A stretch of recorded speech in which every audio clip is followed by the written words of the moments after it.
ಈ ರಾಜ್ಯದ ಎಲ್ಲ ಡ್ಯಾಮ್ಗಳನ್ನ ಪರಿಶೀಲನೆ ಮಾಡಿ ಎಲ್ಲ ಎಲ್ಲೆಲ್ಲಿ 50 ವರ್ಷ ಗೇಟ್ಗಳಾಗಿದೆ ಎಲ್ಲ ಕೂಡ ತೆಗೆದಾಕಬೇಕು ಅಂತ ಡಿಸಿಷನ್ ತಗೊಂಡು ಈ ಪ್ರಕಾರ ಇಲ್ಲೂ ಕೂಡ ತುಂಗಭದ್ರಾದದ್ದು ಫಸ್ಟ್ ಡಿಸಿಷನ್ ತಗೊಂಡು ಅಧ್ಯಕ್ಷರೇ ನಾವು ಇದ್ರ ವಿಚಾರದಲ್ಲಿ ಆಗಲೇ ತುಂಗಭದ್ರಾದಲ್ಲಿ ನಾವು ಹ್ಯಾವ್ ಟೇಕನ್ ಎ ಡಿಸಿಷನ್ ಎಲ್ಲ ಚೇಂಜ್ ಮಾಡಬೇಕು ಅಂತ so stop lock gate provide ಹೊಸ ಸ್ಪಿಲ್ ಓವರ್ ಗೇಟ್ನ ಮಾಡೋಕ್ಕೆ ಈಗಾಗಲೇ ತೀರ್ಮಾನ ಮಾಡಿದ್ವಿ ಹಾರ್ಡ್ವೇರ್ ಟೂರು ಇದು ಮೆಷಿನರಿ ಪ್ರಾಜೆಕ್ಟ್ ಅಹಮದಾಬಾದ್ ಅವ್ರಿಗೆ ಕೊಟ್ಟಿದ್ದೀವಿ ಇದು ಅಗ್ರಿಮೆಂಟು 23/4/25 ಮಾಡಿಕೊಂಡು 2 ತಿಂಗಳಿಗೆ ಒಂದು ಗೇಟ್ಗೆ ತಿರ್ಗಾ 32 ಗೇಟ್ಗೆ TB ಡ್ಯಾಮ್ ಅವ್ರಿಗೆ ಹಾರ್ಡ್ವೇರ್ ಅವ್ರಿಗೆ ಕೊಟ್ಬಿಟ್ಟು 34 ಕೋಟಿ ಒಂದು ಅಗ್ರಿಮೆಂಟ್ನ 10/6/25 ಮಾಡಿ 15 ತಿಂಗಳು ಟೈಮ್ ಕೊಟ್ಟಿದ್ದು ಈಗ 33 ಗೇಟ್ಗೆ ಈಗಾಗಲೇ ಮೆಟೀರಿಯಲ್ ಎಲ್ಲ ಬಂದಿದೆ ಫ್ಯಾಬ್ರಿಕೇಶನ್ ಆಗ್ತಾ ಇದೆ 25 ಗೇಟ್ಗೆ ಈಗಾಗಲೇ ಫ್ಯಾಬ್ರಿಕೇಶನ್ ಕಂಪ್ಲೀಟ್ ಆಗಿದೆ ಇನ್ನು 2 ಗೇಟು ಉಳ್ಕೊಂಡಿದೆ ಒಂದು ಗೇಟು ಹೊಸಪೇಟೆಯಲ್ಲಿ ಇನ್ನೊಂದು ಗೇಟು ಗದಗಲ್ಲಿ ಅದು ಆಗ್ತಾ ಇದೆ ಅಲ್ಲಿ ನಡೀತಾ ಇದೆ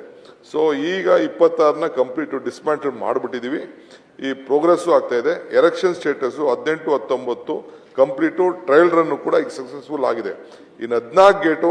ಎಲೆಕ್ಷನ್ ಕಂಪ್ಲೀಟ್ ಆಗಬೇಕಾಗಿದೆ 1, 2, 3, 4, 11, 17, 20, 24, 25, 26, 27, 28, 32, 33 ಇದ್ರಲ್ಲಿ 3 ಗೇಟು ಪ್ರೋಗ್ರೆಸ್ ಆಗಿ 5, 30, 31 ಇದೆ ಸೊ ಆಲ್ ಗೇಟ್ಸು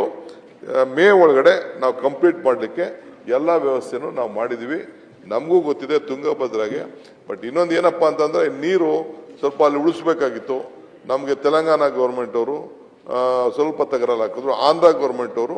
ಫರ್ದರ್ ಮಾತಾಡೋಕ್ಕೆ ನಾವು ಏನು ಒಂದು ಬ್ಯಾಲೆನ್ಸಿಂಗ್ ರಿಸರ್ವೇರ್ ಮಾಡಬೇಕು ಅಂತಿದ್ವಿ ಅದಕ್ಕೆ ನಮಗೆ ಕೋಪರೇಷನ್ ಕೊಡ್ತಾ ಇಲ್ಲ ಇನ್ನೊಂದು ಫಾರ್ಮುಲಾ ಕೆಲವರೆಲ್ಲ ಕೊಟ್ಟರು ಅದಕ್ಕೂ ಕೂಡ 3-4 ಸತಿ ನಾನು ಚೀಫ್ ಮಿನಿಸ್ಟರ್ ರಿಕ್ವೆಸ್ಟ್ ಮಾಡಿದೆ ಟೈಮ್ ಕೊಡ್ತಾ ಇಲ್ಲ ಇದು ಒಂದು ನಮ್ಮ ರಾಜ್ಯದ ಒಂದು ಆಸ್ತಿ but any decision Karnataka only can't take it decision 3 ರಾಜ್ಯದವರು ಸೇರಿ ಇದ್ರ ವಿಚಾರದಕ್ಕೆ ತಗೋಬೇಕಾಗಿದೆ ನೀರು ಸಮುದ್ರಕ್ಕೆ ಜಾಸ್ತಿ ಬಂದಾಗ ಹೋಗ್ತಾ ಇರೋದು ಸತ್ಯ ಇದನ್ನು ಉಳಿಸಕ್ಕೆ ಮುಂದೊಂದು ದಿನದಲ್ಲಿ ರಾಜಕೀಯದ ಒಂದು ಬದ್ಧತೆ ನೀವೆಲ್ಲ ಒಂದು ಶಕ್ತಿ ಕೊಟ್ಟರೆ ಇದಕ್ಕೇನಾದ್ರು ಒಂದು ವ್ಯವಸ್ಥೆ ಮಾಡೋಣ ನೀವು ಈ ಗೇಟ್ ಇವೇನು ವಿಚಾರ ಹೇಳಿದ್ದೀರಿ ಖಂಡಿತ ಅದನ್ನ ನಾವು we are at the priority ಇಡೀ ರಾಜ್ಯಕ್ಕೆ the first dam to be completed so entire ಸ್ಟೇಟೇ ಈ ಎಲ್ಲೆಲ್ಲಿ 50 ವರ್ಷ ಆಗಿದೆ ಎಲ್ಲ ಕಡೆನೂ ಈ ಗೇಟ್ನ ಚೇಂಜ್ ಮಾಡಲಿಕ್ಕೆ ನಮ್ಮ ಸರ್ಕಾರ ಡಿಸಿಷನ್ ತೆಗೆದುಕೊಂಡಿದೆ